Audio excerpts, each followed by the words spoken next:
Hello everybody, and welcome back to Robert's Reviews. It has been a weekend for me. It has been an entire week. For you guys, it looks like it's only been a weekend since I've uploaded a video, but in reality, it has been about 2 weeks since I've shot a video. So all my other ones were backlogged. This one, I'm shooting this one like the Thursday before it comes out, which is really, really late for me, but we'll get into that in a little bit. First, I shall introduce the video. And today, we will be reviewing How the Grinch Stole Christmas.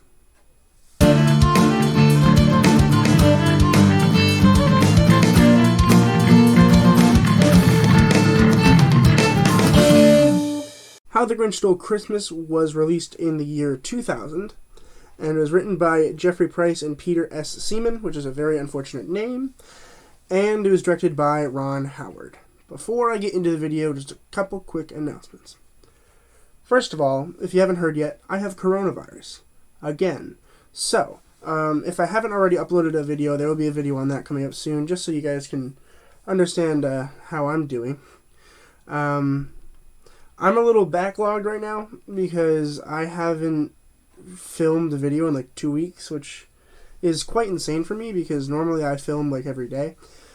But this is like the first day I can like kind of talk without coughing, so that's kind of nice. I am getting better, which is nice. But for about 2 weeks I couldn't like do anything. I couldn't talk without coughing. Laughing still kind of hurts. But that's not going to stop me from uploading on time. Nothing in this world can stop me from uploading on time. Nothing. Even the coronavirus. It will stop me from going to work, though, which is kind of a problem, but whatever. Since I don't have to be at work, I can keep doing this more, which is good, because I need to film, like, 5 videos today. So that's going to be enough, because it's already, like, 10 o'clock for me. So, one more quick announcement before we get into the video. Check out this calendar I got. Yeah. Even better, it's got movie posters from all of my movie reviews that I've done in the year 2020, which started in September. For those of you who don't know, well, here's a quick little sneak peek of what's coming at the end of the month here. Not this. This is coming at the end of the month. We're going to end 2020 on a bang with Titanic. That'll be funny. But for those of you who don't know, I'm going to be releasing a video probably the weekend after New Year's Day. I don't know when New Year's Day is, but whatever the weekend surrounding New Year's Day is, and I'll give you a brief overview of how the channel's doing and where we intend to go and how we got where we are now. So look forward to that. That's coming in a few weeks, so that'll be really nice. With that, let's get right into the first 12 Days of Christmas review with The Grinch. So this is a movie that obviously I've grown up with. This movie came out in 2000 and I was born in 2001. I know every single line to this movie without a doubt. I'm sure given enough pressure I probably could just recite it. But I love this movie more than like most other movies that have ever existed. Believe it or not, it's one of my top 10 favorite movies of all time probably. It's hilarious, it's funny, it's almost scary at times. But for those of you who live under a rock and don't know what The Grinch is about, essentially it's about this mean old hairy Grinch. I don't know how to pronounce it, how to describe a Grinch. Also, ignore this zit here. It's like really protuberant, I know, but ignore it. And he lives on a mountain called Mount Crumpet, and he hates the Who's, and the Who's are people who live on a snowflake, and they love Christmas, and he hates Christmas. So he ploys to steal their Christmas and destroy their Christmas, so there will be no more Christmas. And of course, you know, throughout the course of the movie, he learns his lesson, and he's like, oh, I should be nicer, and then he's nicer, and good things happen. So there's that. That's basically the synopsis of the movie for you. I'm going to talk about the acting, I think, first, because that'll basically go through everything I want to talk about in this movie. This movie's fantastic. For those of you who haven't watched it, I don't know what you're doing. I think it's still on Netflix, and I'm pretty sure I watched it on Netflix. It's probably on Netflix. You should give it a watch. I'm a little biased because I did grow up with it, and I watched it forever, and I love it. Those of you who don't like it, why. I know there are people out there who don't like this film, and if you're one of those people, I'd be more than happy to talk about it. I can talk with you about your problems and help you get through your day. So if you'd like, you're more than welcome to send me a message or start a Facebook thread or comment thread, and we can talk you through your problems and why you don't like the film. That's fine. I'm available. I'm not leaving my house for another week, so that's fine. Let's just talk about the acting real quick, and then I think we'll be able to wrap this one up around 10 minutes, which is always the goal, so we'll see. First of all, Jim Carrey, who plays the Grinch. Almost no one could play the Grinch better. There is a couple exceptions.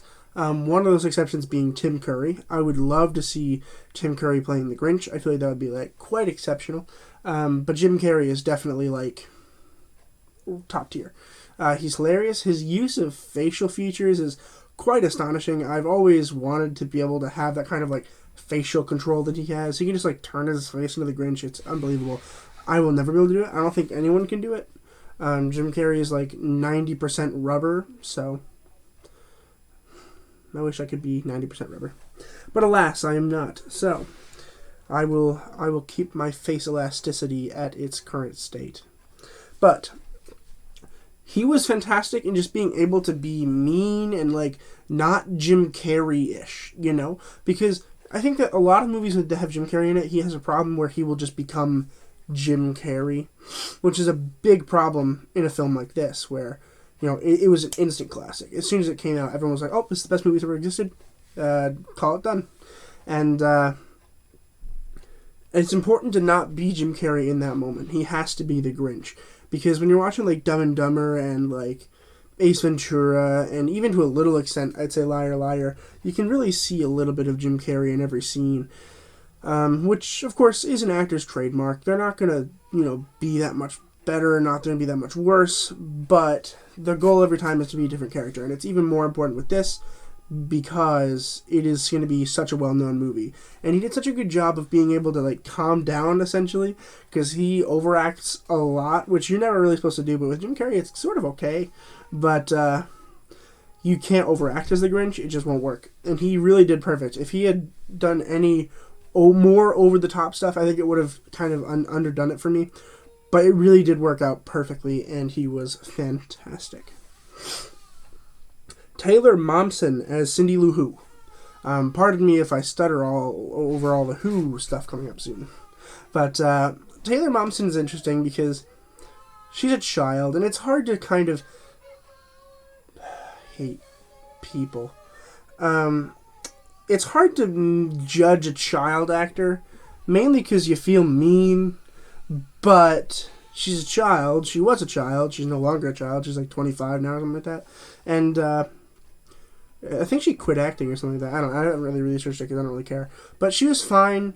I am a little curious if they've dubbed her voice. I don't think they dubbed her voice for this, for her singing, but I am curious if they did. I don't think they did, but they might have. But yeah, she was okay. I think that it doesn't really matter who you cast as Cindy Lou Who as long as she's cute. She has to be a young child that you kind of care for, because obviously you like Cindy Lou Who. She's nice and she really cares about the true meaning of Christmas. But other than that, she has no good qualities. If anything, she's kind of the outsider of the Who's, and I'm almost a little bit more interested in the other side of the Who's, where they don't really give a shit about the true meaning of Christmas, and they were like, yeah, presents, I always thought that was kind of interesting, but she was fine. I didn't have any problems. I was never ooh, that was bad. No, she was fine. Jeffrey Tambor as Mayor Augustus Mayhew. The mayor was okay. I actually didn't really particularly care for the mayor, and I'll get into that in a little bit as to why. I'm going to talk about it I'm talking about a different character that I find more intriguing about the mayor. But I didn't really enjoy the mayor that much, which is fine. I don't think we're really supposed to. He is kind of the bad guy of the story if you don't count the Grinch, which I don't, because everyone cares about the Grinch, and even from the start you're I really want him to succeed in whatever he does, even though he's an awful person. Mayor was fine. I couldn't really get behind anything he was doing because he's such an asshole. He's even more mean than the Grinch, which is why I think the Grinch isn't even that bad. And maybe the mayor should have been toned down a little bit, And this is like just speculating here. I already like. There's no way I'm not giving this movie a really good rating. But like, if I were to consider why I wouldn't give it a good rating if I didn't, it would be because the character imbalance is kind of crazy. Like, the mayor is an asshole and he's really mean to everybody, and so is the Grinch. But in my opinion, the mayor is kind of worse. Because at least the Grinch doesn't really do anything most of the time. The mayor just seems like he's mean all the time. So I feel like if you're going to have those two kind of characters in the same movie, you got to make sure that you establish which one's worse. Because we want to see the Grinch change from like really, really bad to like really, really good. And it's kind of hard when you have the mayor who's worse, who isn't going to get better. So just something to think about when it comes to like characterization and balance and stuff. It's always an issue, and I don't think people really care about it, but I kind of care about it, so that's fine. Christine Baranski as Martha May Whovier, who has the best lights. So fine. I don't really care, honestly. I think the whole love interest thing was kind of bullshit between him and the Grinch, her and the Grinch anyway. In terms of performance, it was fine. It wasn't, like, fantastic, but it wasn't, like, bad to watch, you know? Like, it was fine. I don't really care for the character, I think, is more of the problem than it is about her as an actress in general as a performance. The character is just kind of bland and very one-dimensional, and honestly a little over the top, particularly when she's lying. Like, she's like, when she has that interview and she's talking about her having a crush on the Grinch, that felt like a little kind of... I know it's a staged movie, obviously. It's not a like documentary, but like it felt staged, which you never want something to feel staged. So just something interesting that I noticed when watching the movie again. But anyway, I need water. My throat hurts. Ugh.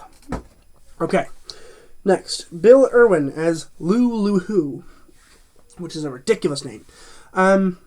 I actually thought he did really well. I think that his speaking in particular was really good. It was very well like articulated, and I was able to understand every word, even though he talked really fast.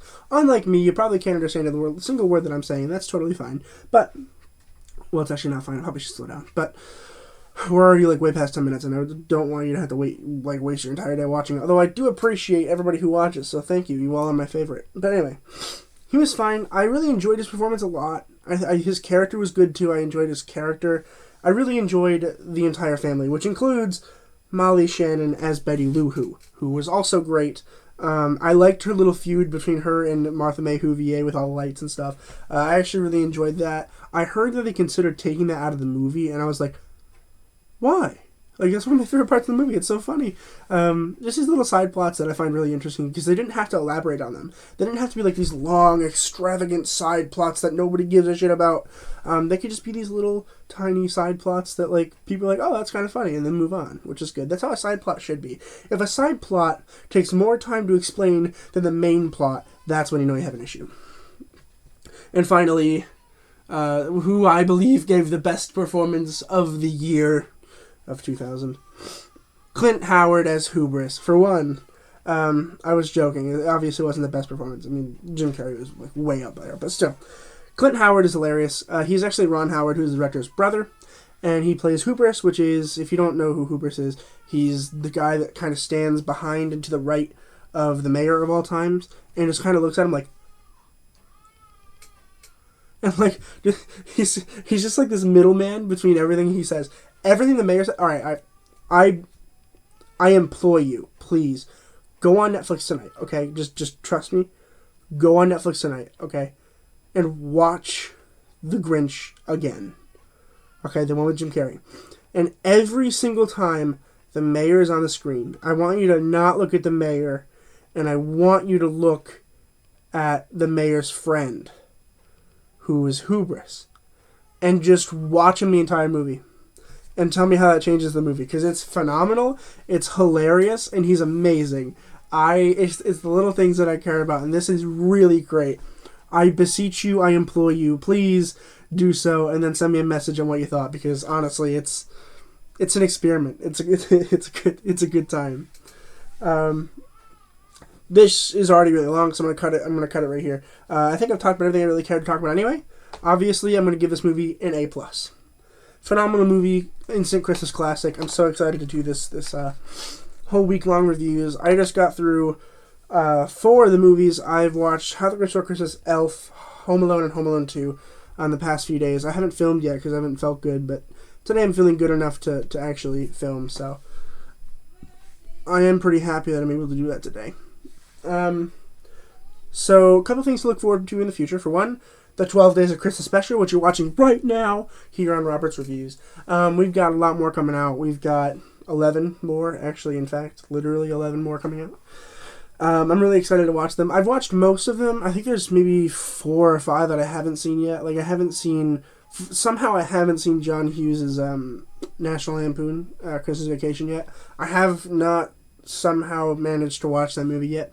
I haven't watched It's a Wonderful Life, although I was in It's a Wonderful Life. That's complicated. I'll talk about that later as well, and when I talk about that movie. There's a couple other ones that I haven't seen yet, so I'm excited to talk about them. I'm going to have a video about coronavirus coming out at some point. I'm going to have my analytics video coming out at the end of the month, in the beginning of next month, kind of, sort of. Whenever that rolls around, it'll roll around. It'll be on a weekend at some point, so it's not during the regular daily schedule. And I'm going to have a video coming out about, about school. I'm going to have, my goal is at the end of every semester to give a rundown on what I learned and what I thought about the college experience as a whole, and therefore all the young people who I know watch my channel can have a little bit more education and understand what I'm going for, what I'm doing, and just general tips and tricks on how to survive college. So I'm excited for all that stuff. I hope you are too. And that's all for me. So as always, keep watching films and movies, stay educated, and I'll see you guys tomorrow when we review Elf.